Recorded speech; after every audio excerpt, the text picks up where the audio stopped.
We have with us here four of our middle schools in Sarasota County, our career and technical education students who are all members of the technology and engineering education classes. And I'd like to introduce our four schools that were selected to attend and present this demonstration. We have Brookside Middle School. Mr. Joel Kaplan is the instructor. We have Heron Creek Middle School. Mr. James Baker is the instructor. We have Sarasota Middle School. Mr. Jim Van Fleet is the instructor. And Woodland Middle School. Ms. Christina Beecher is the instructor. These schools were selected due to their competition, entering competitions and placing as sometimes first, second, and third winners in many of the competitions. They are also members of a group called it's a leadership organization called Technology Student Association. And that leadership association is part of their curriculum with the state. And they actually do district and national and district, state, and national competitions in many areas, and the VEX Robotics is one of those areas. Today we'll start.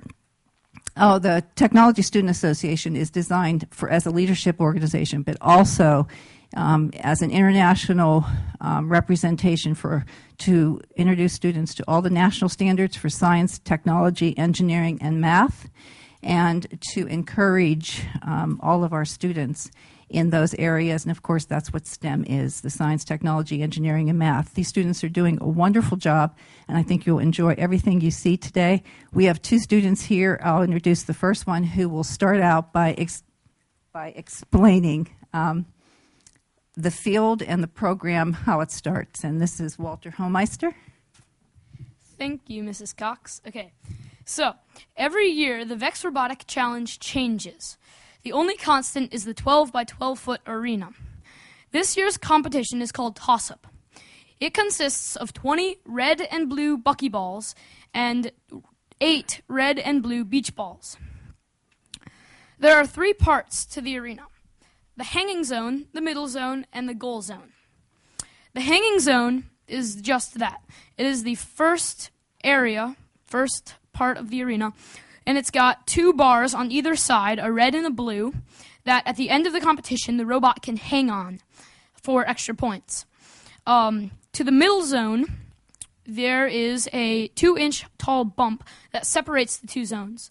Now the middle zone is just the middle of the arena, and other balls can be put into the middle zone, and they can be scored for extra points. Moving on to the third zone, the scoring zone. The scoring zone is separated from the other 2 zones by a 12-inch high bridge with 2 of each color beach balls on it. Now, in the scoring zone, there is 2 goals, which can have up to 5 buckyballs and 1 beach ball on top. Those are the main source of points, which is what you usually try for. During the competition, there will be 3 members from each team, 2 drivers, and a coach. The first driver will be controlling the robot. The second driver will be looking at the time and things that might be important. And then the coach is actually capable of getting down with the robot, and while it's on its colored square, they can move the robot and put other colors on the robot. Now they can also give pointers and look at what the other team is doing to see if they need to strategize in a different way. I'm going to move on to Jason Gill now. Would you like to talk? Thank you, Walter. Hello, everyone. I'm Jason Gill, and I'm going to be giving you guys some demonstrations of what we do here at the VEX Robotics competition. The first demonstration is the 60-second autonomous period, where the students will demonstrate their programming skills. The first team for this demonstration is Brookside Middle School. The driver for this team is River Bloda. Gabriel Amata, I'm the programmer. Brendan Modi, and I'm builder number 1. Samantha Garofalo, and I'm the coach.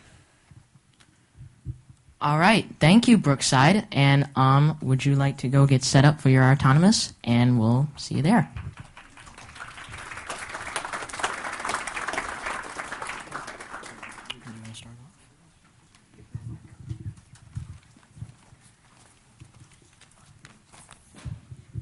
As you can see, the team is setting up. They're putting their robot on the colored blue tile below the bump, and once they connect their controller to the servo, they will be able to begin their autonomous program. And it has to last, or it has to move for a whole minute. They have a whole minute to score as many points as possible. The autonomous mode is pre-programmed on a computer, and it is set up before they go. So all they have to do is flip a switch, and the robot goes and does whatever they have told it to do, whether good or bad. Many times it is very bad. So. As you can see, they have also put a preload, one of the buckyballs on as a preload. This is just a ball they can use to score points a little bit more easier. And once they have scored the preload, they can go on and take some more balls off the field and score. But that will depend on how their autonomous program is programmed, and we're about to see that.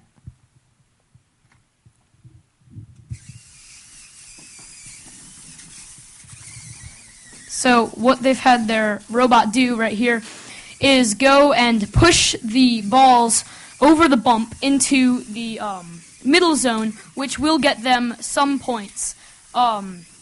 So that will be very useful for later on. Like I said, sometimes it goes very bad. I don't think we went over the scoring for this match, but in the scoring, any balls scored in the middle zone are any type of ball is worth 1 point.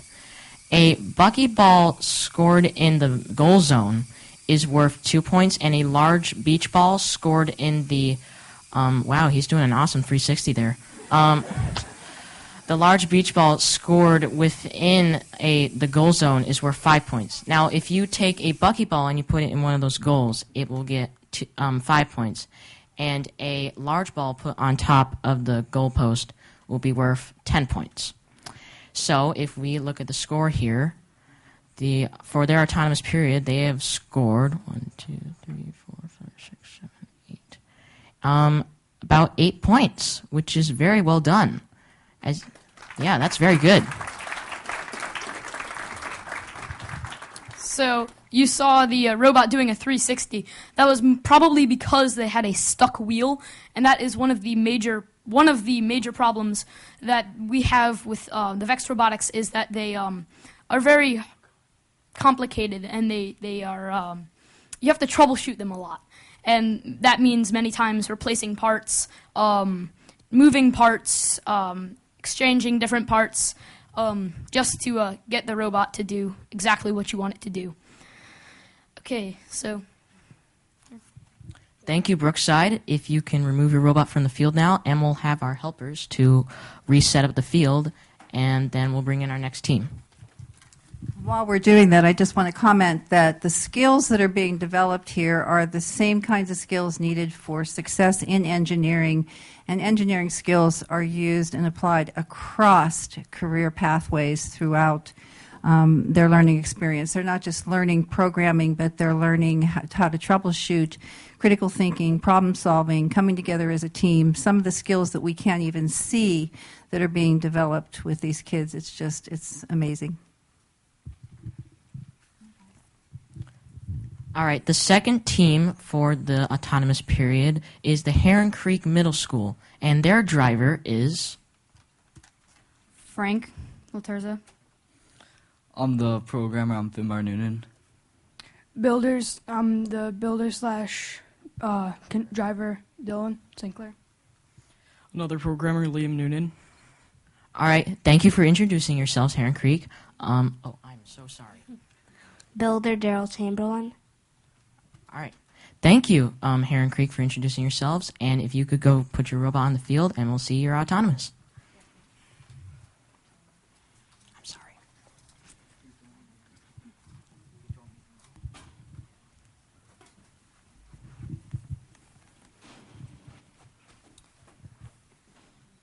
So,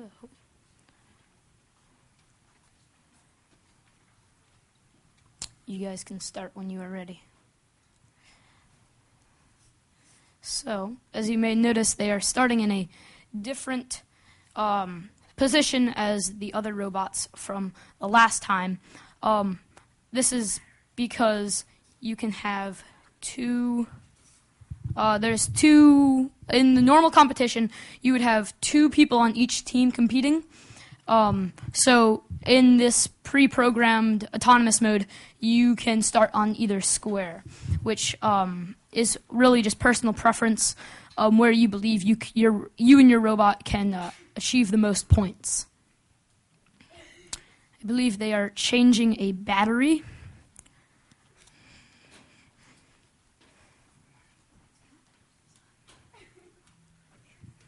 They have put their preload. Oh, here they go.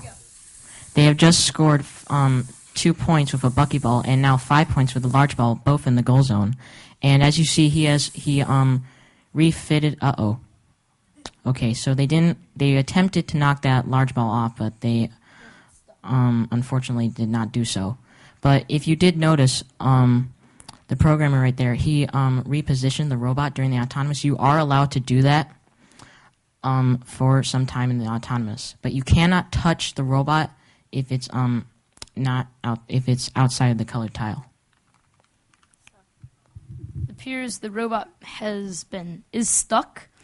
We don't know if it will unstick. You just want to cut it? Okay. So, you want to just turn it off?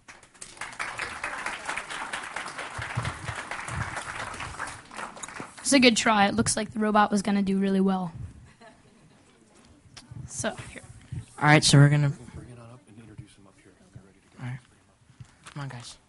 All right, while the field is being set up, we're going to bring in our next team for the demonstration. Sarasota Middle School.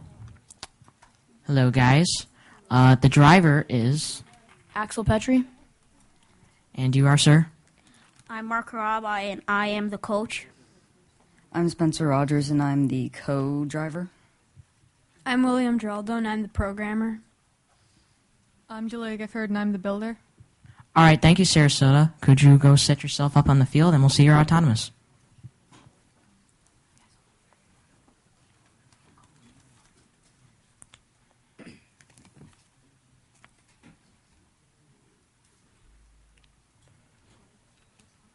So they are setting up.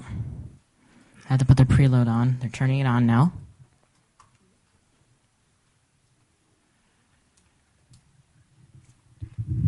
So this robot is from my team's creation. You guys can start when you're ready. It's mainly just a pusher bot, and it has the meat smasher, as we like to call it, on it. Which is just an arm that we can use to knock off the balls on top of the bridge. Now, I believe that was our autonomous. We have not worked out all the kinks yet, sadly. We think I don't know. Well, it appears that Sarasota has scored 5 points, which is actually very good. So thank you, Sarasota. That was a very good autonomous.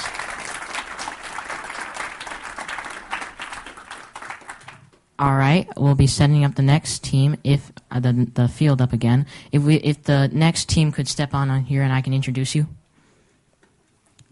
All right, our last team that's going to be demonstrating the 60-second autonomous period is my team, the Woodland Middle School Cybercats. Woo. The driver here is Michaela Smith. I'm Kylie Kavanaugh, and I'm the programmer. I'm Tate Cawthorn. I'm the second driver.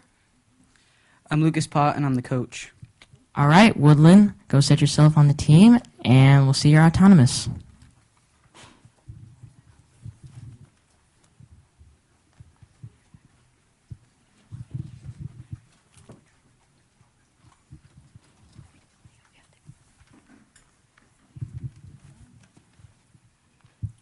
Okay, so they are synchronizing their robot right now with their controller.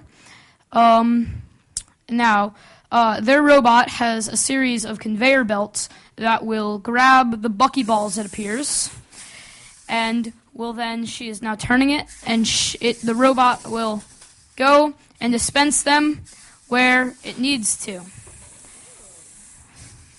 Very fancy.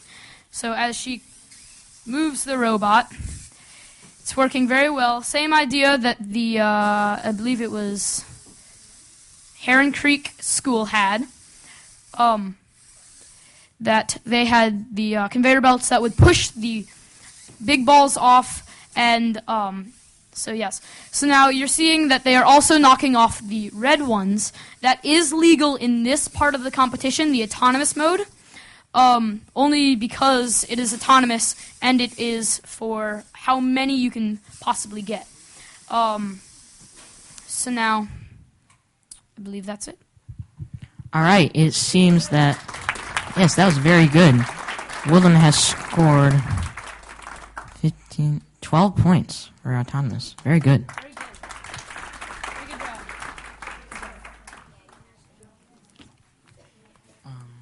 Are we only doing one driver? Yeah, we'll do one driver control, and then we'll go to head-to-head.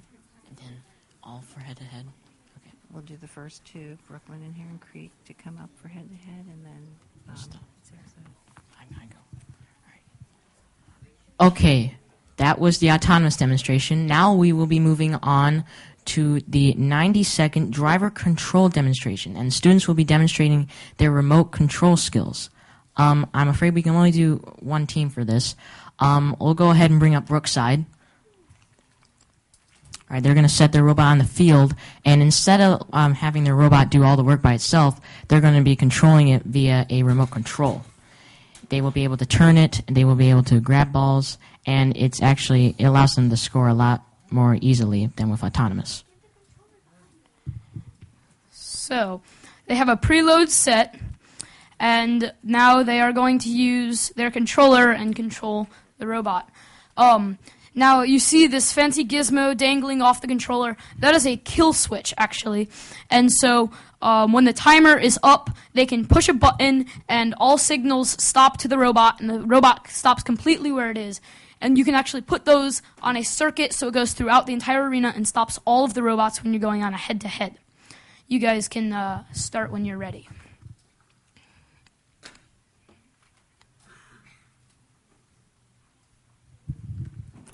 I believe Brookside will score a lot more points than with autonomous, as it is more easy with remote control. So go ahead, Brookside.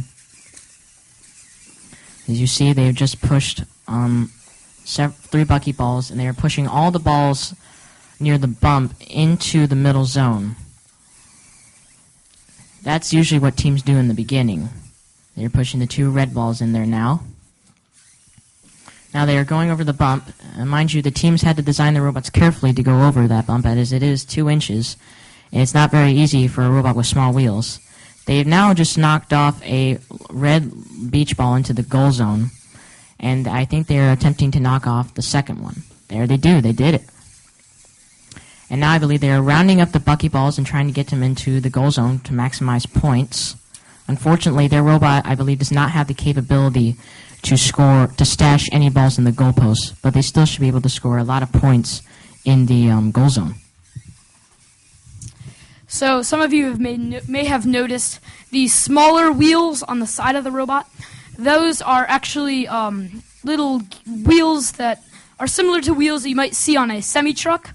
When they have a heavy load, it will give the truck more traction. In this case, when it's going over the bump, it gives it that extra traction that it needs so it can make it all the way over the bump. Otherwise, it is very hard because the wheels just simply lose grip and the robot has lost control.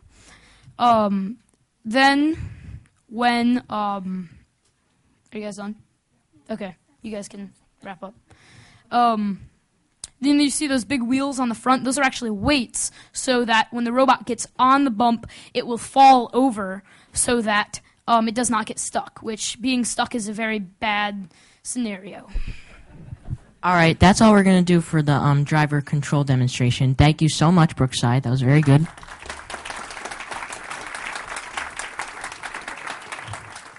And we will be moving on to the 2-minute head-to-head demonstration. Basically, this is where two teams are going to go against each other.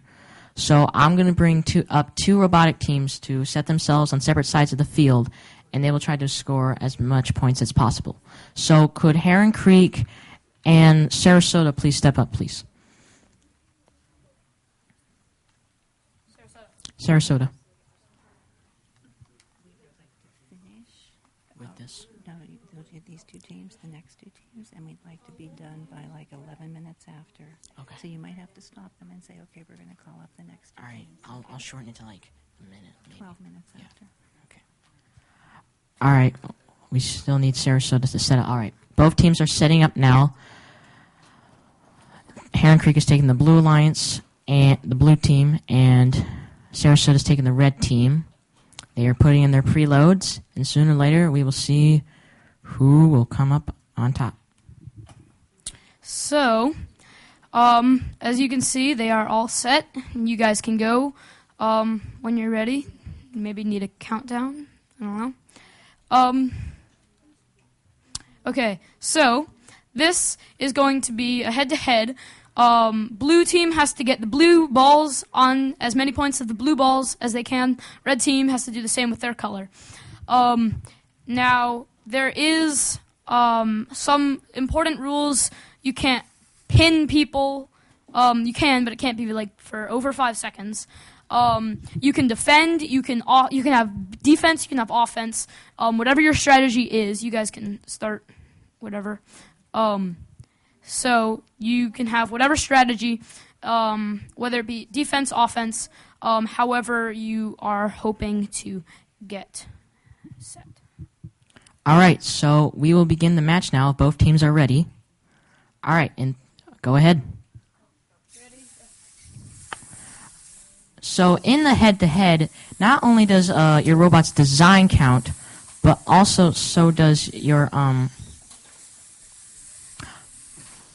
strategy counts as well. So you may have a robot that can't score any balls in the goalposts, but actually, in my opinion, it matters more if you can. It would be more effective if you could score just as many points as you can in the goal zone. So strategy is as important in the game, if not greater, more important in the game than your robot's design. Okay, so you see how the two teams are now battling it out. They are grabbing the balls of their color and bringing them to the highest point-valued spot as possible as they can. So Heron Creek, I believe it is going to not get any points for those two big blue beach balls right there because they are not in one of the middle or the scoring zone. So that's a problem. And if they get on the other side, they might be able to push it over before time is up to gain those points that are lost. If you notice, the Blue Alliance is also pushing some of the Red Alliance's scoring objects out of the goal zone into the middle zone. They are allowed to do that. It's called descoring. So actually, you could win a match not on scoring, but by descoring. All right, so we're going to have to cut off the head-to-head right now since we're short on time. Thank you so much, Heron Creek and Sarasota. If the setupers could come in and reset the field. Just by the looks, it seems that possibly the Red Alliance has won. But that is not official.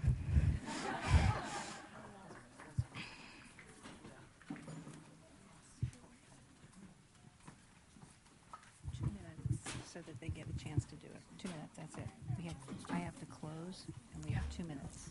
Okay, so you want me to watch the clock? Yeah, just tell us. If the next two teams, Brookside and Woodland, can come up, please, and set up their robots. We will be doing the next head-to-head session. I'm afraid this one will have to be a little bit short, as we are kind of pressured on time, unfortunately. But I hope that the audience receives a bountiful of information from these demonstrations. If you would tell us when you're ready, and we'll start the clock. You guys are going to have 2 minutes to complete this challenge.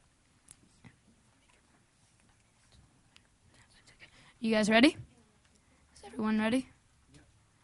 Okay, ready and go.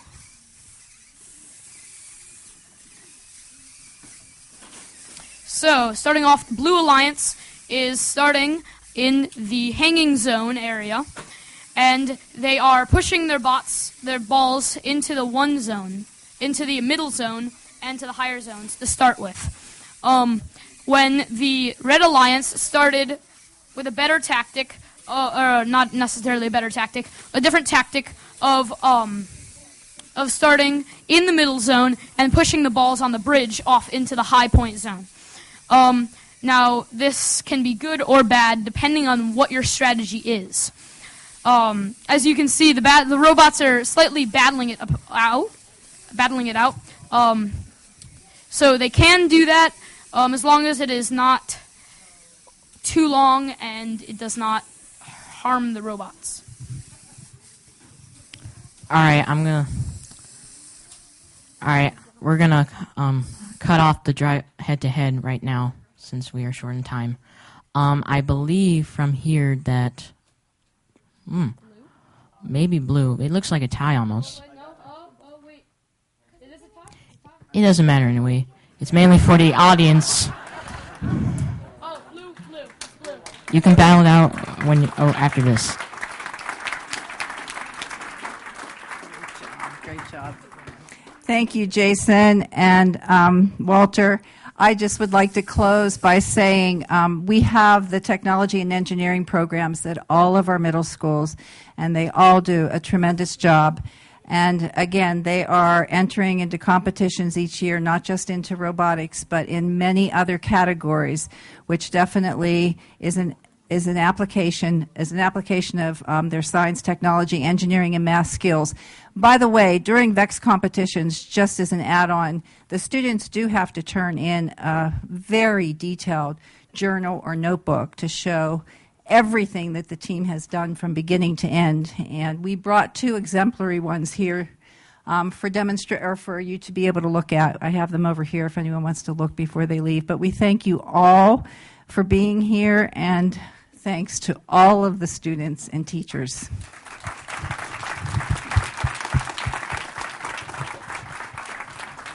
Thank you. You're wonderful.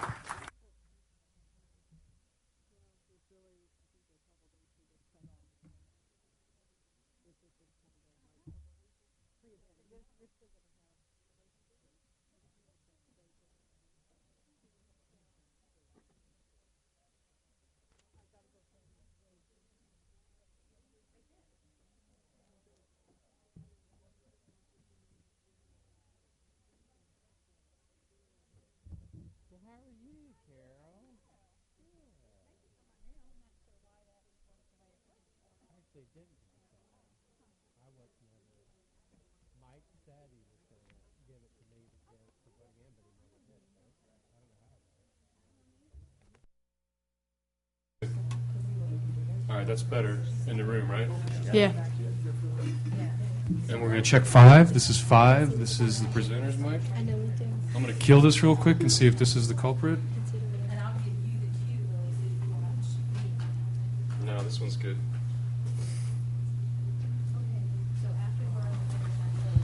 All right, but I think that's we can deal with that kind of feedback right there. Cool. Actually, you can take down 2 even more. He's still loud. Yeah. I got a loud voice. Yes, he does. Hello. Are you dropping 2? But will that be okay for everybody? Well, maybe.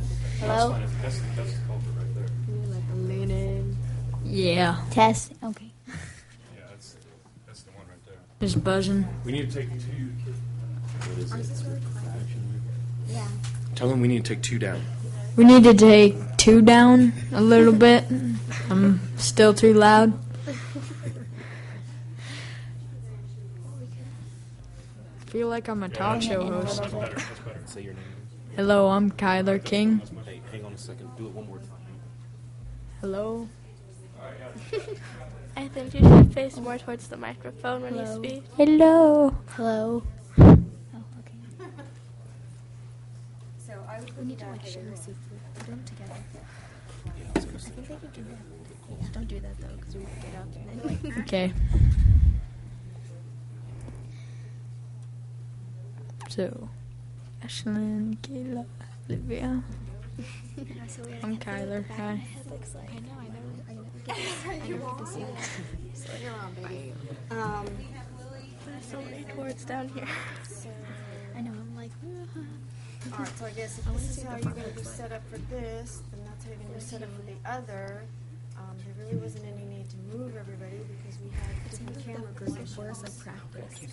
So when you put you back, it would be better to, they're just switching around and they're looking at what you're doing. Okay, so let's scoot you back. This is not the show. Let's scoot you back normally. Oh.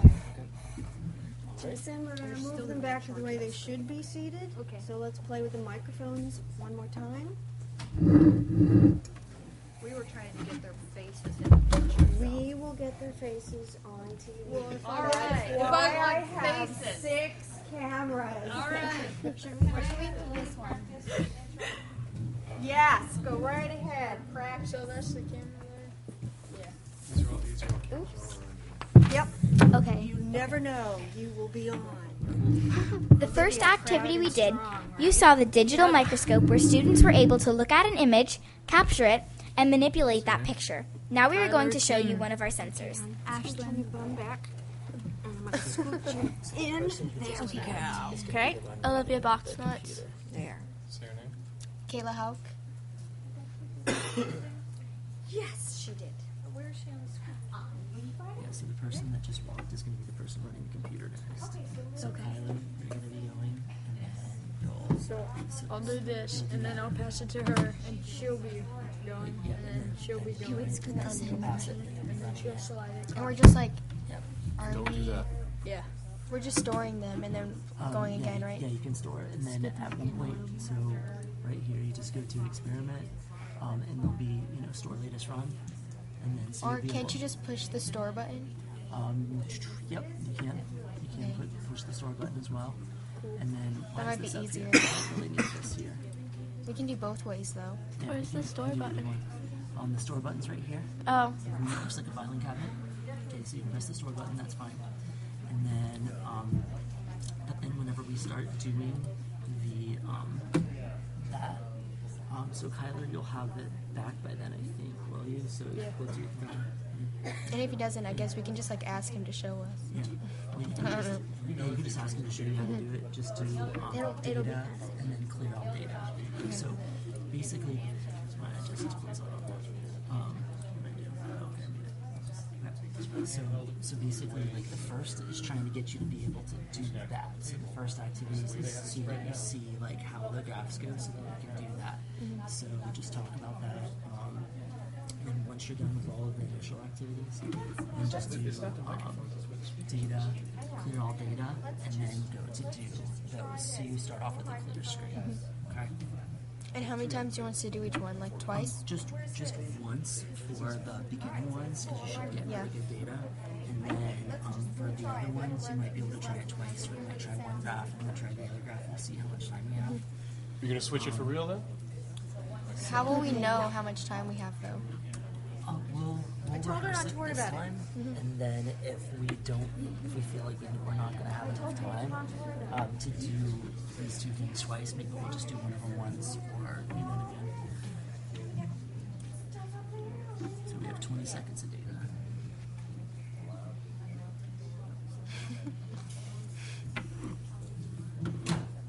Okay. All right, Jason. Cool. All right, I am Jason Sherrock from Sarasota Middle School. I teach on the Voyager team, and these are the students that are going to be working with us today to demonstrate a Tech Active Classroom of Tomorrow activity, and I'll let them introduce themselves. I'm Olivia Botsnowitz. I'm Kayla Hauk. I'm Ashlyn Rutherford. And I'm Kyler King. All right, so today, guys, we're going to be using the motion sensors. And the motion sensors are a really cool tool that works by sending out a sound wave, kind of like how bats send out a sound wave for echolocation. They send out a sound wave, and it bounces off an object, and then it bounces back.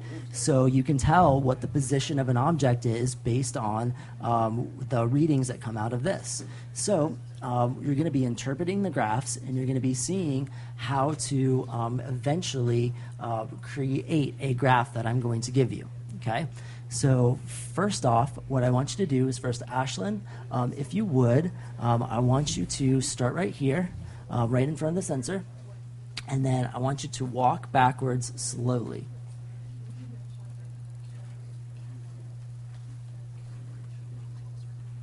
Mm-hmm.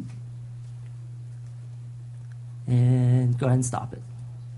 Okay, so what do you guys see? Well, I see that it's positively sloping upward, and I think that's because in relation to the time she got farther from the sensor by about 2 or 3 meters. And I noticed there's a spike in the middle of it, and it's probably because the waves spread out as you get farther back, and it might have gone past me and hit like a wall or something behind me and just spiked up. So that's like the speed of sound. All right, excellent.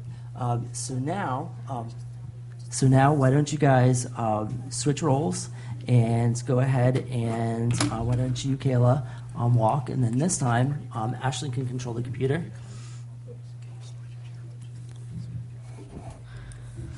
All right, now what I want you to do is try to walk faster than what Ashlyn did, backwards. Ready? Okay, and I'll tell you when to stop. Go.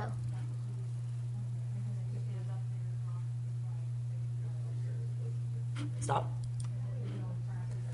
All right, so you can come back. What do you guys notice about the graph? I noticed that there's a lot more spikes in the slope. I think I walked kind of crooked. Yeah, that's what I was going to guess. It's Also, probably because you went off the path. Also, I think, like Ashlyn was saying, the sound waves spread out, and so when they spread out enough, more of them hit behind her and not her directly. So yeah. What do you notice about the overall shape of the graph, about what's happening? It's going more upward than the last one was. So you'd say it Like has a- a more of a higher slope. Positive slope. Yeah, more of a Because positive I slope. moved back farther, faster. Farther and faster. Excellent. Okay, now go ahead and switch again.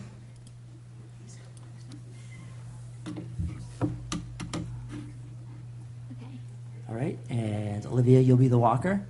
Now, I want you to start off this time. I want you to start off from a little bit further back. Okay, and I want you to slowly walk towards. So go ahead and do that.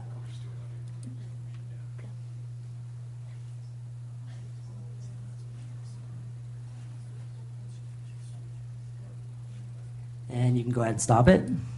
This time it went downward as a negative slope. And it didn't have any spikes this time, so she probably stayed on path. Yeah, she walked really straight. Yeah, and I think that this tool has an effective range of, what I say, up to 3 or 4 meters, because that was Yeah. about where it started spiking. Yeah, so the farther away you get, the more inaccurate it is, I guess. Yeah, because the sound waves start spreading out. Yeah.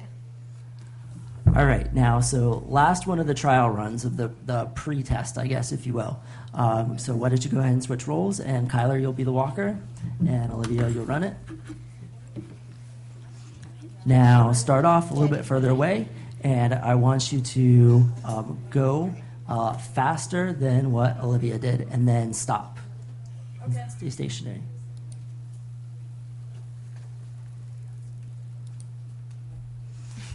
Okay, so what'd you guys see happen that time? Well, it dropped, but then it spiked back up, and then when he stopped, the slope was flat. Okay. So it dropped back down, so you would say that it was definitely a much steeper, much more negative slope than the first one. All right. So now that you kind of have a little bit of feel for what the motion sensor does, I'm going to give you a graph. And on that graph, I want you to take a look at it, and we'll switch roles again. We'll have Ashlyn walk. And then I want you to take a look at the graph. During the real thing, I'll have these in front of you already, so I'm not passing out papers on live television. Okay. All right, so I want you to take a look at these graphs. Make sure that you have a 1 and a 2. So we're going to start with number 1. I'm doing number 1? Yep. Okay. All right, so this is what's going to happen. So I want Kyler to run the computer, and then Ashlyn, you're going to be our walker. And then I want Kayla to be a coach. But first, before you do that, I want you to take a look at the graph I have in front of you. Tomorrow, I will have a picture of the graph up on the screen so our audience members can see it. We'll switch to a document. So that'll be good. And then, so I want you to describe the graph that you guys see, and then what you think that you need to do with those positions of the graph in order to make it. Well, the parts where the slope is, or the line is flat, it's probably standing still. Mm-hmm. And then the part where it's going up is where you're moving backwards? Yeah. Yeah. That's what I would guess. Okay, so. All right. Okay, ready? So, rolling. Start moving backwards. And stand still. And then start moving backwards more.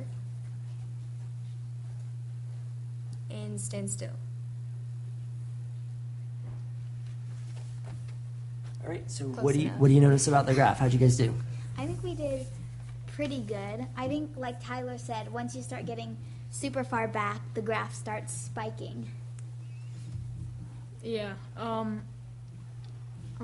We definitely pretty much matched the pattern. I think our timing was a little bit off, but that's Yeah, if we walked faster, it would have matched it a lot And better. then we could have gone maybe a bit more of an increase Okay. on Yeah. the increasing part. All right, and then let's switch roles one more time, and then let's switch to the next graph.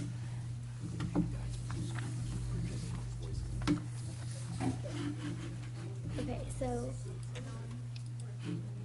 And then so quickly talk about what you think that you need to do on the second graph in order to accomplish it. I think that we need to walk back faster. And I think we need to walk faster to get more of an increase in the slope. Yeah, there's more of an angle on these lines, and also I see we will have to move forward a little bit to decrease the distance in the time allotted. It looks like we're going to have to walk walk backwards, forwards, and then backwards again. Yeah. Yep, Without stopping. and there's a little bit of a standstill. Yeah. Cool. We walk backwards again. So let's running. Okay, ready? I guess I can sit down and then when we talk about it. That's fine. Go.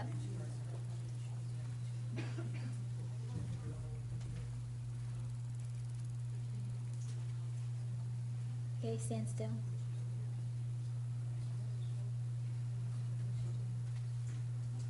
And Fast. Forward. Or back. no, back, keep going back. Okay, that's pretty good. Jason, when Yeah. you're standing there and you're talking to him like that, go ahead and do the interviews. Like, Okay, do it then. Yeah, because there's nobody there to Okay. in front of their face. Okay. All right, perfect. All right, I think we're all good. When we do that, though, tell me when, because I couldn't see the paper. You are going to prompt her for this. Okay. There we go. Okay. All right, so that lesson is over. The students go back to their seat. The next students come up. We go to the presenter station and speak, please. Hello, I'm Rita Zoika from Brookside Middle School. I just recently became a tech active classroom teacher of tomorrow. Even though my classroom has been renovated with all this neat equipment, one of the things I still like to do is take my kids out on field experiences. And we've been provided with these wonderful handhelds that I can take out with my students to collect data with. So far this year, we've taken a trip to Sarasota Bay. We've also gone out to Oscar Scherer State Park, where we've done water quality testing. And these handhelds are really great because then we can record our data, come back into the classroom, and then students can take that data and analyze it in order to help with their own personal projects, whether it be planting our school garden, monitoring our own water at our school, or aquariums or other aquatic species. So they're a really great tool to also be able to take outside of the classroom and really get a good picture of data. It kind of eliminates all that human error too. So I really enjoy using these things as do the students. Thank you. All right, so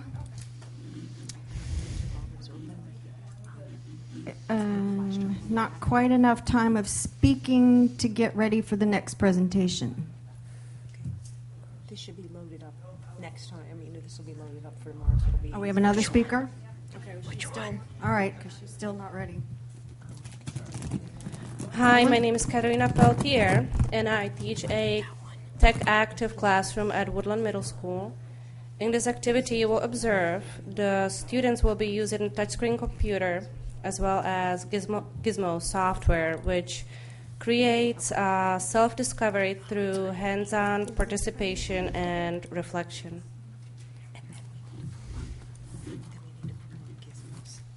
Okay. My name is Jonna Winstead.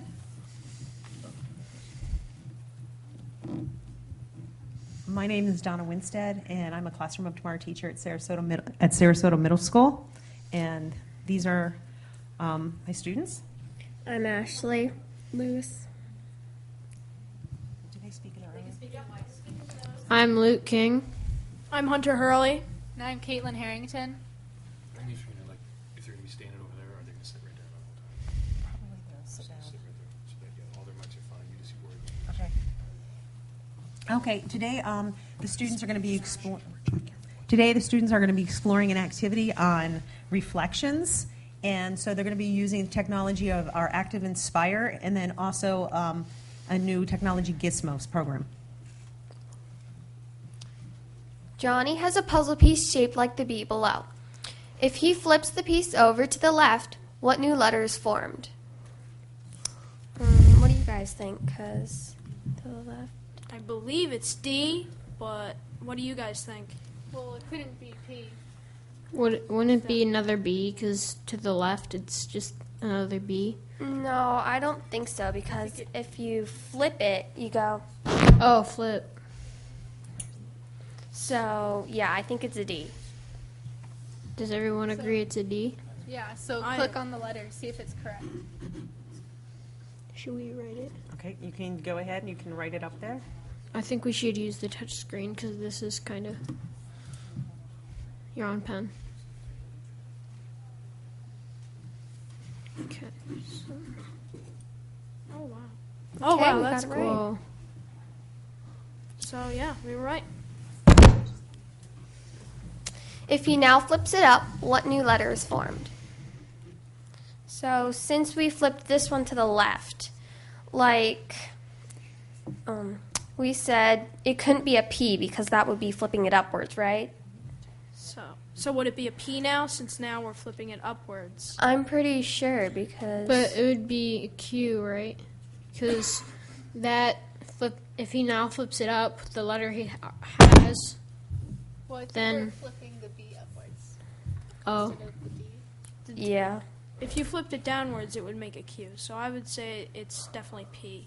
Yeah, because flip up, and we're not using the D anymore, I'm right? So, now we have to...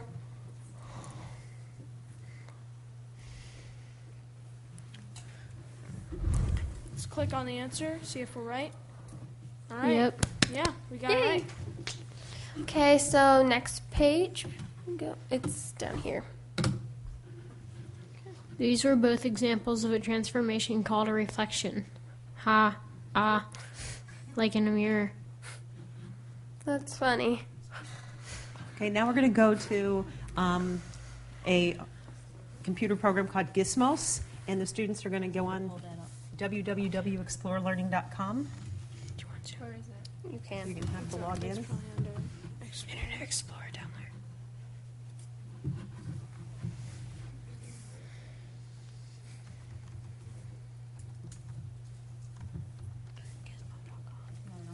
Explore Learning. Okay, and with this program, it allows the students to do self-exploration of different topics. So here, let me go ahead and hit log in. Okay,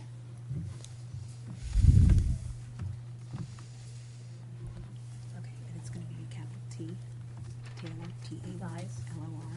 We need to go a little bit faster. Okay, remember when we practiced that first part didn't take about half that long, right? SMS. So think about that. We're already up at 4 Just minutes. no and we're lowercase, already at SMS, 5.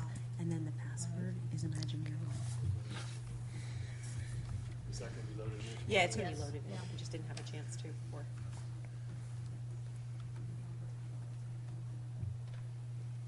Okay, and go to search and reflections.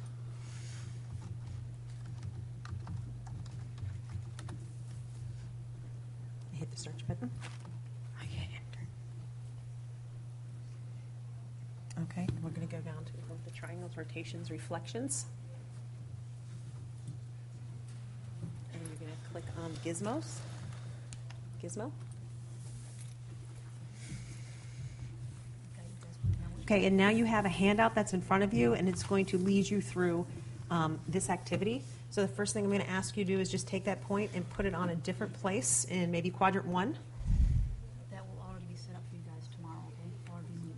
You can just jump right in and get started at the same time. Yeah, 10.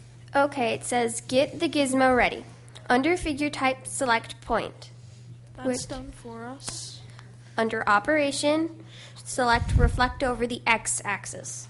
X.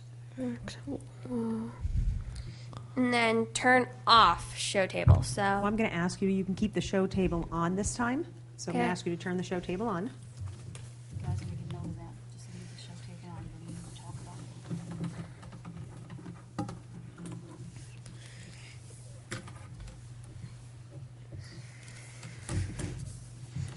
it. Okay, it says recall that point E, the image, is the reflection of point A, the pre-image. Drag point A up, down, left, and right.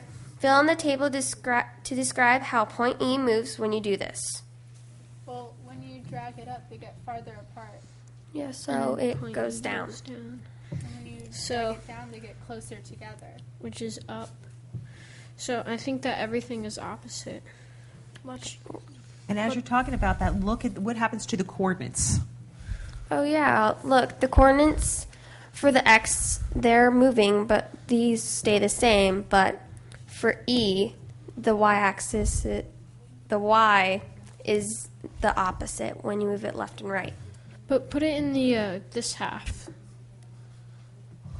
See, that changes. So now the y and A is positive, but everything else is negative. Okay, now I'm going to ask you, as you go through here, I'm going to ask you to put to turn off the table and turn off the reflection over the x-axis. Turn off the none.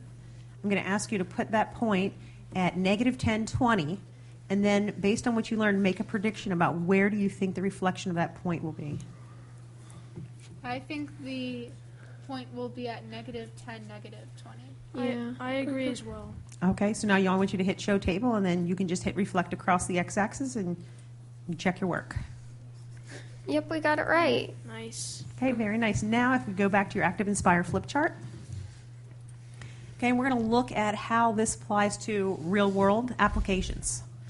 Subdivisions are often plotted with the same floor plan repeated but reflected across an axis. But in this case, the axis is the lot line or the street. Builders do this so houses don't all look the same and to save money.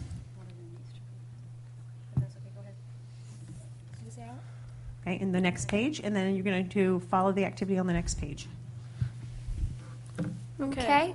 Plot the coordinates on the floor plan if it is reflected across the y-axis, the left lot line. Check your answer by clicking inside your coordinates and changing the translucency. All right. So it's reflected across the y-axis now, so it's different than what we did before. So now A would be... If the y's were different last time, the x's would be different this time, correct? So it would be Yeah. negative 2, 9 now. Yeah, I believe so. Oh, I get it. Because it's just reflected straight across. Okay, and so it would be negative 6, 9? For B. Right? Yeah.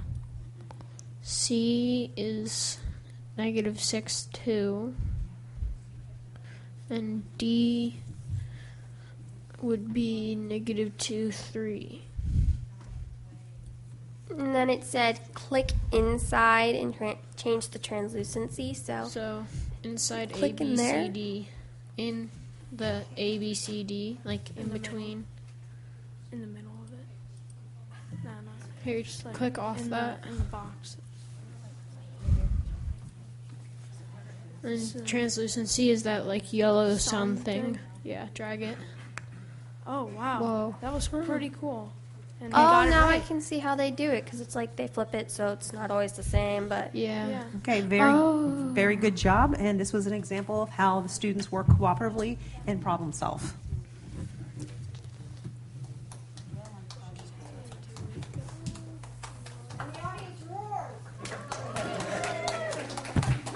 All right, you guys up.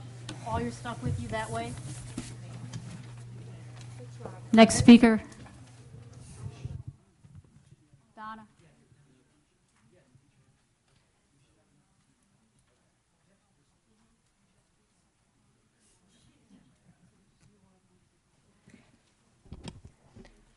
As you've just seen, having students united at one table instead of segregated in traditional rows fosters a much higher level of interactive, engaged learning.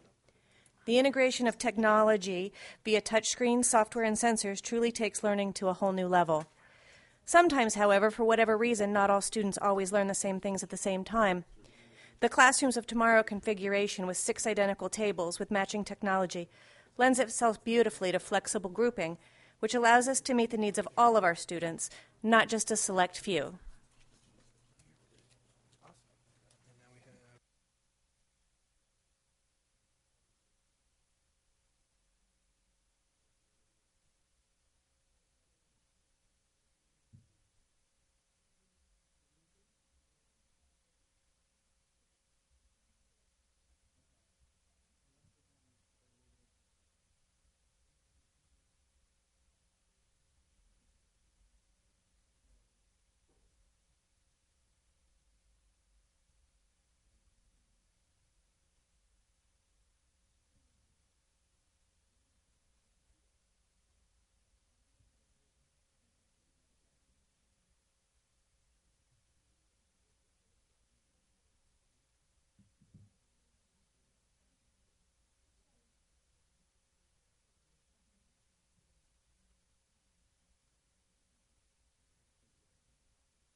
Two more people.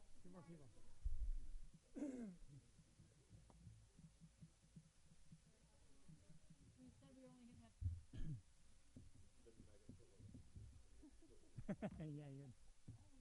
We had 11 planned, because you said one board member wasn't. I didn't know. Could have provided some water. We should have checked the names first, right? It was a great election. I'm glad everybody. I'm glad you voted for me, folks.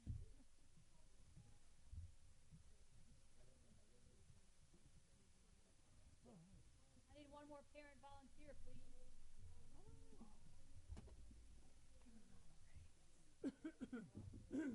Dave, one of these kids up here, and Donna will have to share with me.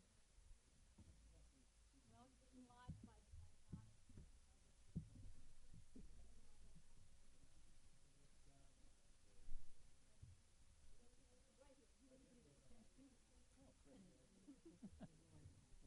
No. Okay, to 10 people. Each of the students is going to come up here and stand next to you with a handheld TI Inspire handheld semi-calculator computer thing, okay? Their job is to put it in your hands so that you can do the activity. All right? great. We want to see how much difficulty there is with someone who's never done it before, all right? And how much help they're going to need. You will not have to talk. The kids are going to walk up and they're going to say who they are, and then we're going to start the activity. All right? And they're there to help you. The teachers will be behind them, so you actually have two people to help you. Okay? And we will randomly put your screen up on that big screen to see how you're doing. Oh no. Just in case you thought there was We don't get a grade, do we? going on here. No grades, though. It's all good. Oh. But while they're doing it, I can actually be showing what this computer. Yeah, I was just going to say, I'm glad he brought mine. So I can be showing what the board members are actually doing on the handheld. They won't have to name on each student, but I can say, like, no, we can see what student one is working on. And I can show how he's going to use what the student is doing. And then, yeah. Right. Well, that was kind of what, right. That was kind of my thought, that I would be. Right, so that would be my thought, that I would be what they do. And then do it closing. Okay, you might be all done. I'll say, okay, if I can get my thought. Okay. Well, I thought that I was I tell you what can, but I wasn't sure, and I'm like, well, the people were going in now. Show the results and say, okay, this Oh, is not a problem. I didn't what we know. did. To see who was able to answer the question. Odd. Yeah. My actually has science with Ashley. Okay. Because she's on voice.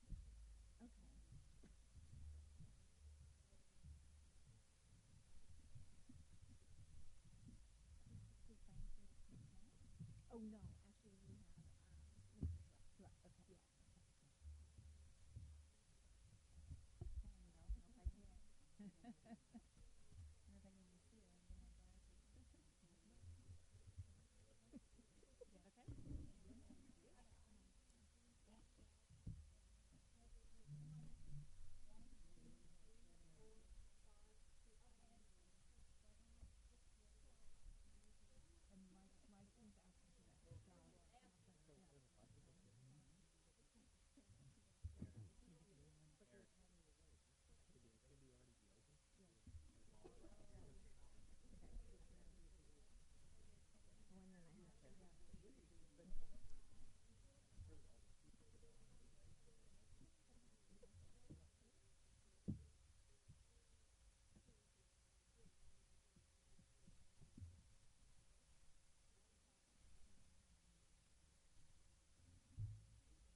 Yeah. When this red light is on, the mic is on.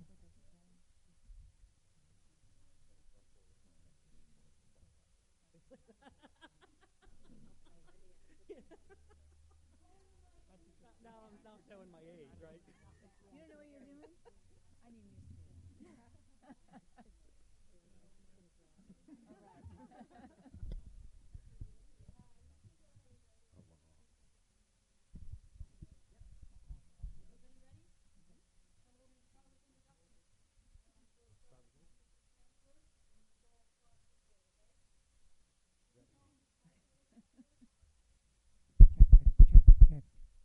Check. Hello. Testing. 1, 2, 3. Answering. Good evening. I'm Dave Tram from Laurel and Academy School. Tonight we are going to, as one of the teachers mentioned earlier, we have TI handhelds that we use in our math classrooms. Tonight we're going to have our students perform an activity, and I'm going to have the students introduce themselves, starting with. Hello, my name is Ashley Lewis. My name is Caitlin Harrington. Hello, my name is Luke King. Hi, my name is Ben Kreisen. Hi, my name is Caitlin Richards. Hi, my name is Madeline Powers. Hi, my name is Destiny Johnson.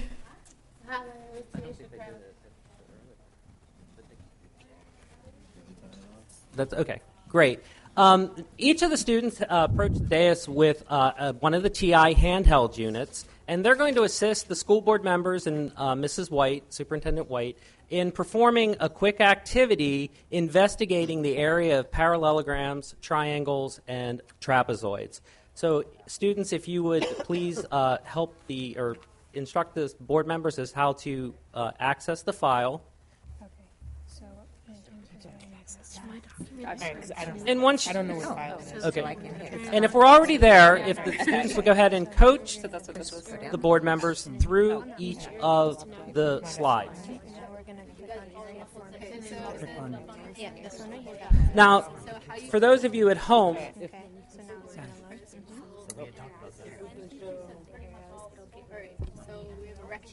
now as a teacher, I have ability to, from my workstation, to actually see what each of the students are working on at that time. Oh, so this is the first page, as you see, and go if you want. That's the mouse pad. Just to go to the next one. Oh, you can't. It is a touchscreen. No, it's not. Or you can tab. Oh, okay. And to move from slides, you press the control button, and then whichever direction you want to move. Base. So each page you read it. Click on there. Give the link. Okay. No, put it down. Oh, I see. No, no. Oh, just okay. So this is our parallelogram. Use that. Or you can click like Like this, that. or you can hit control and then the direction you want to go. Oh, okay. I'll try that. All right. So do I have to go back? Or can I just control? I'm So here. what you want to do is click triangle to show dimension. Oh, it's not. Okay. All right. Sorry. I wish it was touch. Is At the right down? there. Okay. This That little so one. drag it over. Oh, I have to drag it over. Oh. Or you can just click for the right arrow. So There. Oh, okay. So it was control right. Since they look the same, they should the same. So then move to the top arrow and hit that one. All right. Okay. For a parallelogram, you would go height over here, and So you can control over if you want to keep they want these, and then put it over that. Is this based on the thing we just looked at? Scroll over to it. Oh. Okay. So you. So now we're going to see. No. Oh, okay. Sounds good. Sorry. How do I grab it? All right. So then this is a scroll bar like on a computer. So you drag the mouse over and then hold down this until it shows there's an open hand once it's on this.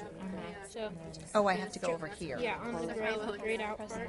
And it looks like that's sort of half the size. And then hold it down and it shows a closed hand and then move the mouse down. Based on that, do you think it'll make? So Which one do you think? okay, If I hold it down. you should be able. Okay, if that doesn't work, there's arrow down button. You can just drag this over to that and click it on the bottom corner. Remember, So the area equals half. So on area, but half is area. Now we're going to see trapezoid. Oh, and then it. Well, then I just go. Oops. Where did I? Oh, I went up there. Yeah, so you want to. Oh, okay. Just move it around. All right, like it's a mouse. Upside down. And I So click then on that. just click this a bunch of times. What upside? Right. That's right there. I thought I was doing something wrong. Flip it upside down and add another one. Similar. Yeah. You can scroll. Yeah. I guess you just Yeah. Oh, okay. Oh, there we go. Like that. Okay. Like if you looked up the words, would it give you the definition of highlight? How do you go down like this? Maybe you can try. Okay. All right. I see. So that just clicking on it helps. So like if you drag, if you try to hold down on a yellow word, on a highlighted word. So now this is not maybe see. Oh. triangle. That's the I one. guess if we did Parallelogram and a rectangle. So Okay, gotcha. All right, so it'd be this one. go this way, Okay. If you select again, go in the different spots. All right. What you have to do is you have I to guess hover you can right just there. go to the next page. Okay. Because we're trying to Are we save done? time. Are we done? Well, there's maybe more. Oh, okay. So you hit control over, or this blue arrow So beside if you start dragging it the wrong way, Control. That's easier. Will we do the first activity on the handhelds? You all need to be controlling the handhelds. Leaning over the school board member and explaining to them how it all works, so that they'll figure out how to grasp with that hand thing. Grabbing is the worst. That's cool. It's the little pink dot by the cube. It's not that one. So think about what you observed. That one. Previous You can click and hold it in the middle, and it'll get smaller and guide it. So it's going to make that closing hand. So now we can. where are we dragging? So now drag it. So now we're going to scroll The it. area equals base. So we're going to turn it to make it look equivalent to the page. Okay, yeah, we figured it out because they're not really logged in. See Okay. how this is basically the So, same thing. I'll wait. So on the screen, you can see that I'm projecting. So You can't it see should right have now. the same That student one. So then You want? Yeah, I guess. Caitlin, can you go ahead and take the handout and log in as it's do student number 1, and then the password will be 4 ones. Can you type in number? Student number 1. No, you don't have to type in number, just 1. Student 1, and then all ones for the password. You type in all one. Yeah.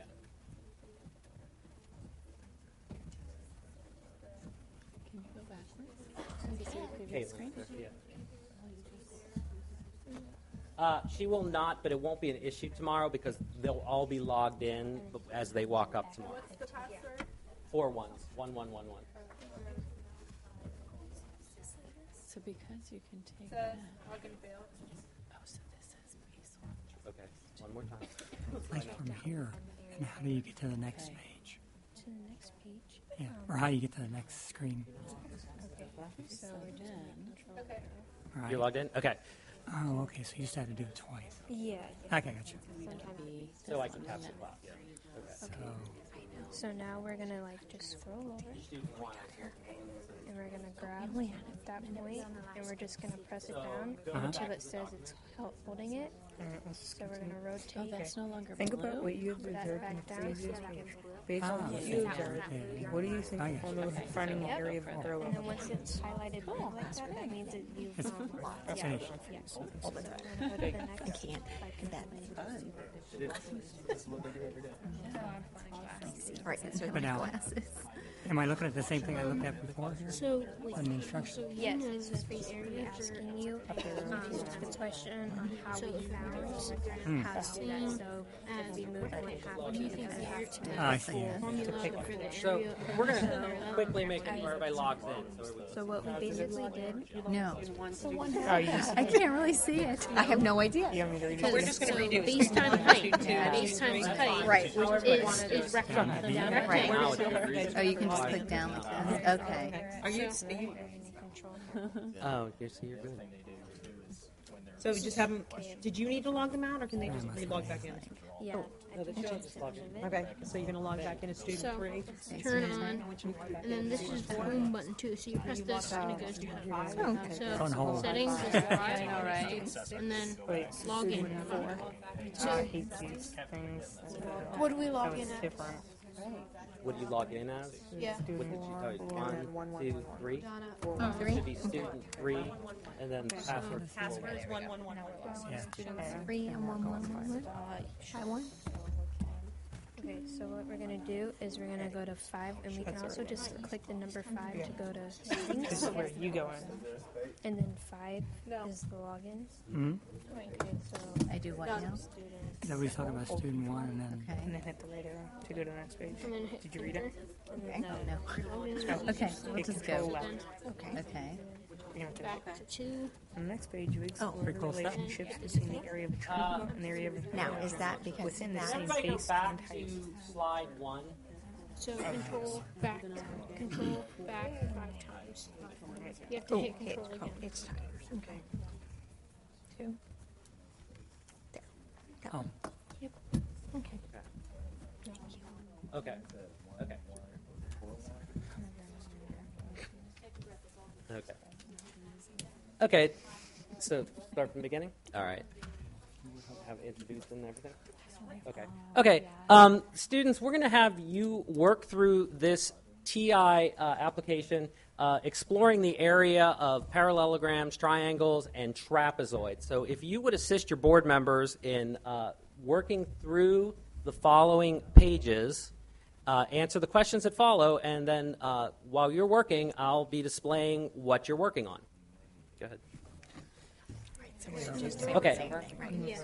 So as the students and the board members work, if you look at the screens, I, as a teacher, have the ability to... Control over to go to the next page. Okay, so now it brought us right back. So it says rectangle, height, and base. Click Okay. triangle to show dimension. Oh, okay. And I forget, like, when So this one or when I So click this down, is it goes making the away. presenter. That. And then The top triangle. Okay, so whoever that is the presenter. So when they bring it back up. kind of the Okay, so as you see right now, we have each student working with a board member, teaching them the ins and outs of the TI handhelds. It's a little bit like using your cell phone. Again, think about what you presented in the last page. Which of the following best describes the formula for finding the area of the That's a rectangle. Yeah, Base that's and height. showing parallelogram base times height. at the Two triangles in a relationship of parallelogram. how Oh, he's already over there. the triangle into a parallelogram trapezoid into another shape. So if you make the parallels to go next. All right, the area is out. Base times height. So the area of a trapezoid. Yeah, if they would show that screen. So if we hit up, it'll I'm show gonna that say this base. is going to be height and this will be base. Okay. So you drag the mouse over And the the idea bubble beside was B to and show, then yeah. hit the center button. No, it doesn't. You know what? It's when it's I'm at a board. Now we're going to see how So we the do mouse, Oh, you just move oh, I the just mouse move it around. into a and rectangle. then drag it over to the Height, and then Okay. the previous spots, like how that was. So then control Can I go to the next page? Right, okay. Right, I need to practice that. The area of a triangle and the area of a parallelogram. Area The of a same trapezoid. base. On the next page, So it'll be- you will explore the relationship between the area of the trapezoid and the area of the Do you know the Okay. formula? So as you see right now, we have student 1 as the presenter. Exactly. I can make couple of seconds. any of the students the presenter to see where they're at, what they're working on. Again, think about what you observed on the last page. It started over here, right? Oh, yeah, yeah. Formula for Okay. finding the And then area. just scroll when we over. clicked it. Right there? That it's holding it. Triangle So we're just going to is slide that. So, half You can hit it. rectangle shape, which is the same as a parallelogram. Go to the So what do you next think How the we want to formula get is? this. Well, as you can see, Adding this color two, and base two trapezoids So I guess you just get used to parallel. it. B.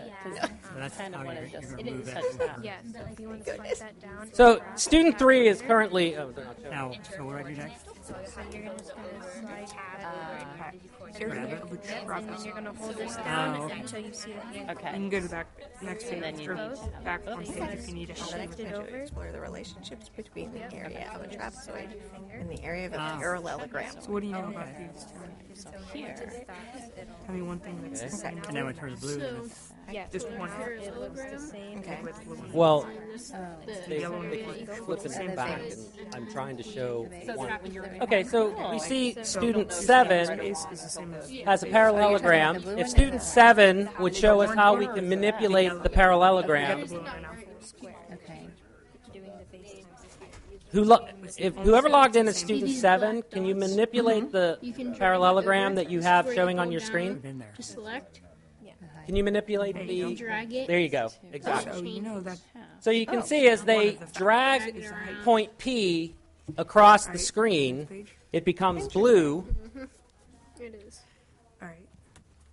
So if it's 1/2 the height, that's not it. Well- You said the height was the same. Right.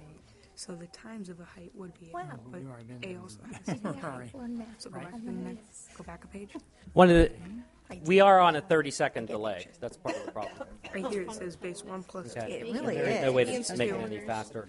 And Yeah. what it is. Well, you guys are So- if you take these two, because these two are really the bases, if you take those two and flip them, you'll get the same base. So does that? What's Or the- keep wanting these, to break but that? when you flip them, they're both the same. You won't break same it. length. When you- What's And you guys get to if you need half that? What's Okay. that? So if you, 1/2 times And the- look, if you okay. do this, you So they were done. can do this corner too. Oh. So This is not- any corner, even with or without black. So you can see as they dragged point P across the screen, There you go. the parallelogram became a triangle. Okay. So the next screen, if student 7 would go to the next slide. Sure. Yeah. Just Can I go sit or? Yep. Okay, thank you. Is that it? Yeah, Maybe that's so. it. I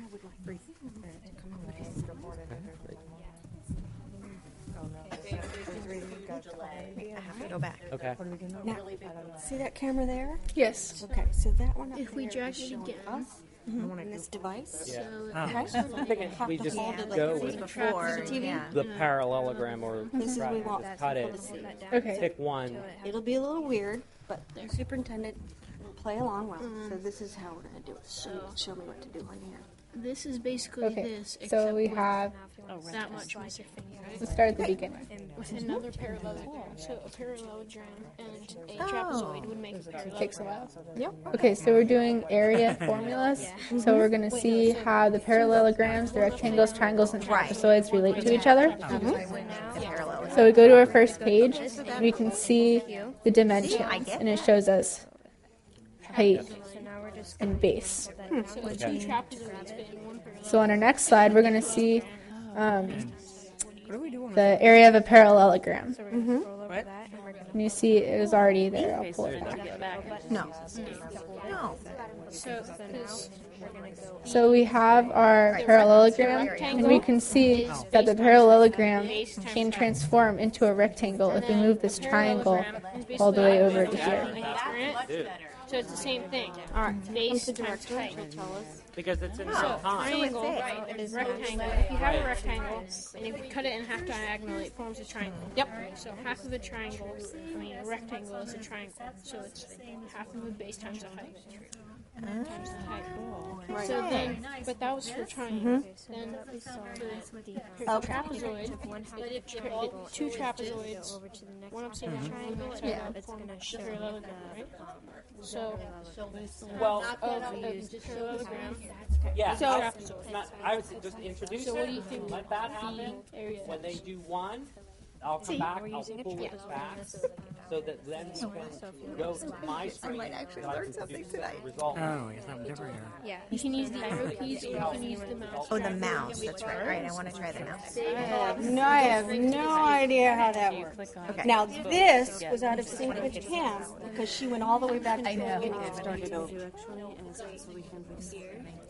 Control Z. Yeah, from what I'm showing, we only have a 30-second refresh on here. I know. Oh, you know what, maybe. So, what like, did I'm always I don't think I can 30 check that one. seconds behind what you guys are Do you know doing. what I mean? I picked that one. Yeah, but it doesn't refresh. And you fast. can rotate it this way? Yep. Actually, Is there a starting point on they're it? doing Nope. Did it make it more of This is really- better. That's This one better. stops at Okay, Yeah. so this is the only one that we can show. And that's area of a trapezoid, which No, we we just can't. did. So I think we're at the So end. now we're gonna when you just want to release it, Yep. just hit that. And Yeah, we're at the end. So Dave talks, we go Now here. we wanna Dave scroll talks, we go to Dave, we go to started here. from. Dave, we go to here, we go to Dave, we go to Down. I mean, this is the demonstration of what everybody else is doing. So we can Middle button down. Right. And then keep holding it. Oh, Yep. And then you just want to scroll. I'm perfectly fine. It's kind of like a rainbow just to rotate it. So do we then have to take? You want to go up. Because that's not going to make sense. It's not, so it's so hard to type there. So now it's shaded blue, and now we use this half. We don't show what he's That's doing. the way it works. If I were in the classroom, I would present it, let them do it. Right. I would just kind of be walking So around. we're never going to go Put that back down to your to- screen even to show Do I have to results. take it down to see? Not even do that? Okay. We'll see what goes. What happens. So what we're doing, well, you just want to see your next. That's well, we know we can determine it, so we can just automatically. It's called the delete. Now, you didn't. Right. So, And then zoom Okay. back in on those. Yeah. So we choose let's one try- base, and then we try added activity another number base to make the whole. Slide 3. And then we used half of the height to make around the whole. This is Lori White. So that's what happened with the whole And area. her? Save. So if you want to go diagonal, Caitlin, are you comfortable doing that? Okay, you did a very excellent job. We picked it. Yeah. So let's just make So sure. we're just going to do the area of the trapezoid. All right, guys, we're going to Just something to nail on. through one more time. You have to get It something says to activity nail on. sleeves. Slide 3, 1 through 3. Perks of being tall. Okay. It's what you see on the screens right now. Okay. And So now should we? to send it, we're gonna hit dot. Like we did the whole thing. This is with the Okay, first ready? one that we did. And now this This is is the last one. Nope. On the next page, you explore the relationships between the area of a trapezoid. Yeah, this is and the like- area of a Should we run it from where? From right from the beginning? But are we going to just introductions first? You can't just stick right through Okay. because it already flipped. Okay, we're going to investigate the area of a trapezoid. On the screens, you can see that we have a student with a handheld coaching a board member, and I'm actually going to just turn it over to that student and let Caitlin coach the board member through the activity. Okay, so we're trying to find the area of a trapezoid, and so we're going to relate it to the area of a parallelogram. So on this slide, we can see that we have our trapezoid down here and a parallelogram up here. So let's move this back.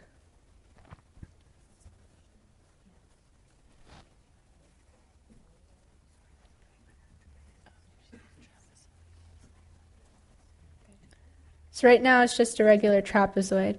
And when you grab onto this point, you can flip it around And if your screen turns black, you just want to hit. and show that it is the same thing with both of them. So on this, we can see that we have choices for what the area we think might be. So what do you think the area might be?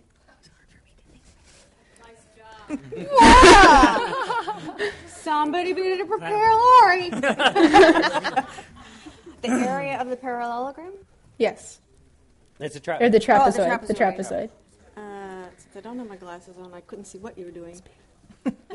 B. Good answer. So you're all voting? Yes. Okay. Yeah, but we don't have it. Right. Yeah. So We moved my screen, didn't we? just go to the page. Everybody's working, but Lori's the only one. Okay. Everybody has to work. We have a different answer. Oh, a different answer. No, that's okay. Non-congruous. This is good. Yeah, then I'm going to pull it back and show the results. Okay. Okay. So if we can all enter our final Everybody answers. answer. Okay. Now, the great thing about the TI Inspires, as a teacher, I can go ahead and collect the data. Okay. So Kim, you can go to his screen to see the data. Excellent. And it's not pulling anything back. And it's not there. But it will be. Of all the handhelds, Maybe. you can do that? Now all the files have been transferred to the computer. Like where? So we'll just pretend there's student data in there. So you can see, as a teacher, I am able now to pull up what each response, or how many responses there were for A, for B, for C, for D. As a teacher, it gives me instant information as to whether my students understand the concept. Now, we use this all the time. This is geometry. It works great. It works great for algebra. It works great for 6th, 7th grade mathematics. I don't know at this point as a teacher what I would do without these TI Inspires. No. So, thank you. And all the resources of the Tech Active Classroom.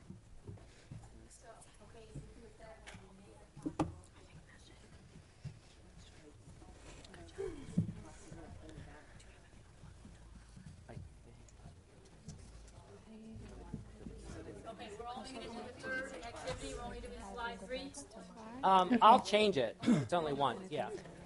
So we're starting at 3.1. I think because you're going to take your handhelds back. They log. You're going to shake the hand of your school board. Thank you. Freaky. Thank you. Freaky. What's cool? Woodland Middle. Oh, thank you very much. He's so smart. He's such a good guy.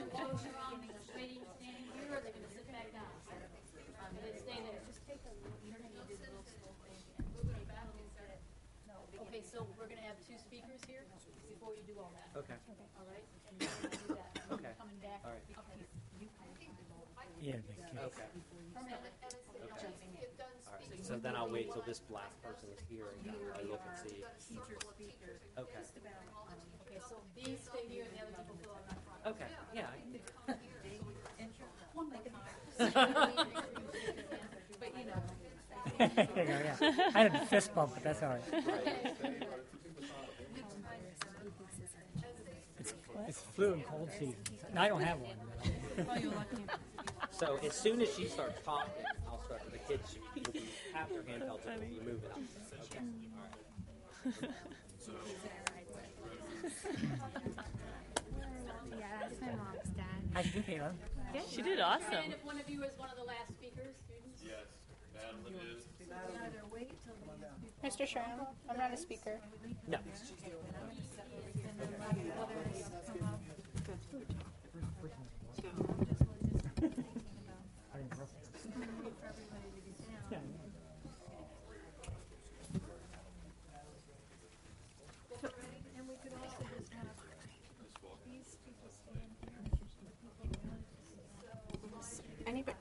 Anybody up here is a speaker? The only person went down already. Went down already. Okay.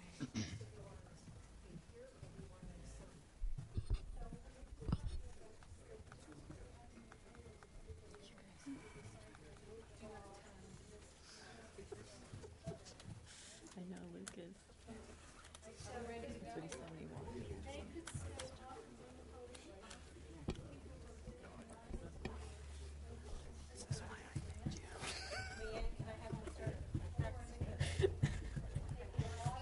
They're still talking logistics of who's going where while he's talking.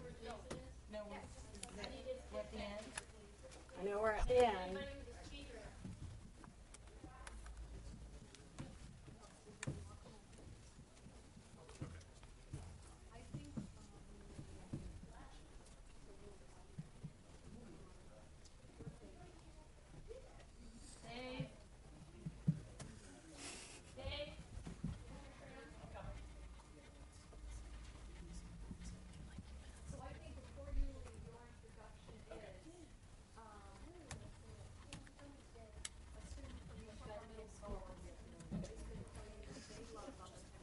Okay.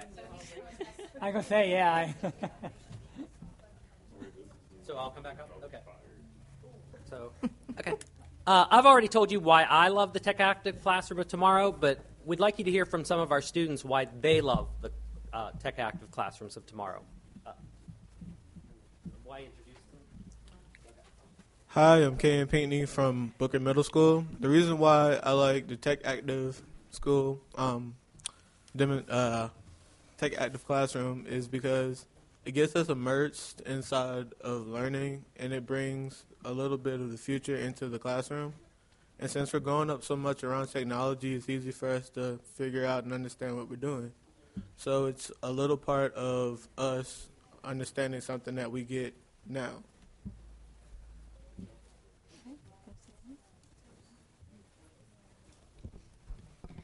Hello, my name is Madeline Powers, and I'm from Woodland Middle School. I basically just like the Tech Active Classroom of Tomorrow because it's a hands-on way to learn what we're doing, and it's just a way to come closer and have more interest into what we're doing, and it's more of an active way instead of just sitting and watching and doing something. Hello, I'm Hunter Hurley from Laurel Nokomis Middle, and my favorite thing about the Tech Active Classrooms is that it's more focused on group work, which is not something you get to do in rows and columns. So you all get to work together and you really can figure it out. Hello, I'm Kayla Hauk from Heron Creek Middle School, and what I like most about the Tech Active classrooms is that you can interact with your group, and instead of just listening to your teacher, you can actually learn on your own with your peers. Hi, I'm Jessica Reck, and what I like about the Tech Active classroom is how we each get to sit at one table with one computer that's touchscreen, so we can work on the screens and work together while we're doing it by communicating and talking about the problem that's on the computer. Hello, I'm Haley from McIntosh Middle, and by being in a Tech Active classroom, my peers and I have had a door of opportunities open to us. With the instruments we use now, we can do better labs, and the assignments are easier to understand because we are learning it ourselves instead of reading from textbooks. Tech Active classrooms go above and beyond the learning capabilities of regular classrooms. Classrooms of tomorrow make science real. Hi, I'm Olivia Boxnuts from Venice Middle School, and what I like most about the Tech Active classrooms of tomorrow is that everything is hands-on, and you're not just sitting there taking notes. Hi, I'm Ashlyn Rutherford from Sarasota Middle School, and what I like about the Tech Active classrooms is that they're really engaging. I feel that sometimes when we just take notes or listen to the teacher talk, the material doesn't completely soak in, but when you do all these labs, you can actually see and understand what the teacher was trying to explain to you, and it really helps me understand what we're learning about.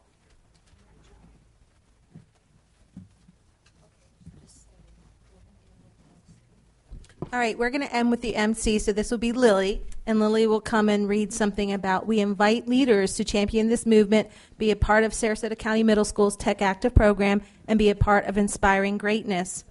Help plant the spark of ingenuity in young minds like ours that will grow and shape the future. We have a big job ahead of us. And the math team members, please share our data from FCAT 2013. Each one of you students with a school board member is going to give them we're going to give you a piece of paper, and it shows how well all of you kids that were in a Tech Active classroom performed on FCAT last year. It shows the true rise in achievement. And then Lily's going to finish with our data proves that when we are engaged, encouraged, and empowered, we will flourish. So take a good look at all of us. We are your brightest hope. And the camera's going to show you guys. Smile. You guys did a really great job tonight. You guys tired? I know you guys was. Parents, thank you, parents.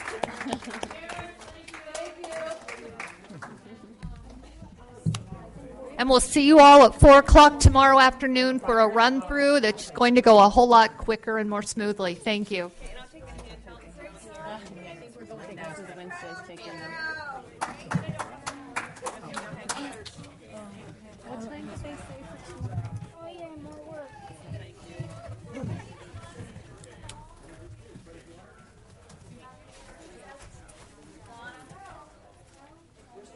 Did you get it?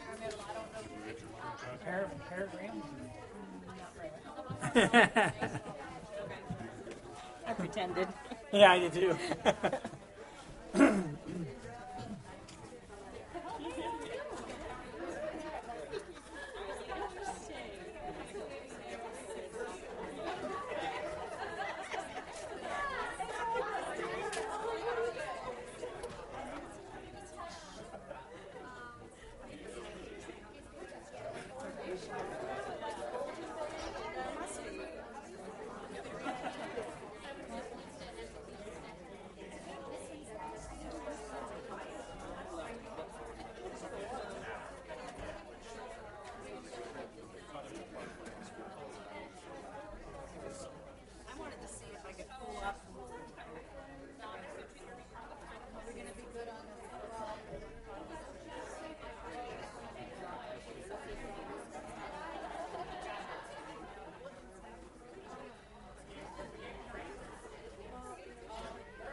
Shut the networks down.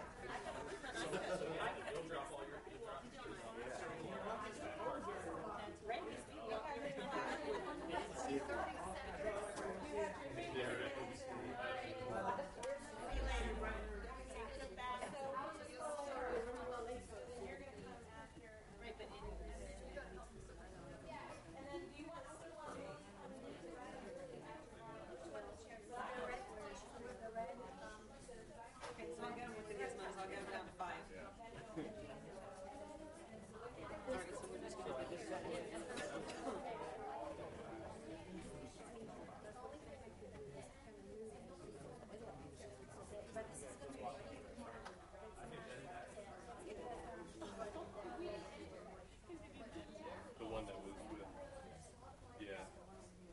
She was with Laura. She was the. Yeah, so I'll just make sure that they're sitting. You want them with Lori? So that they can get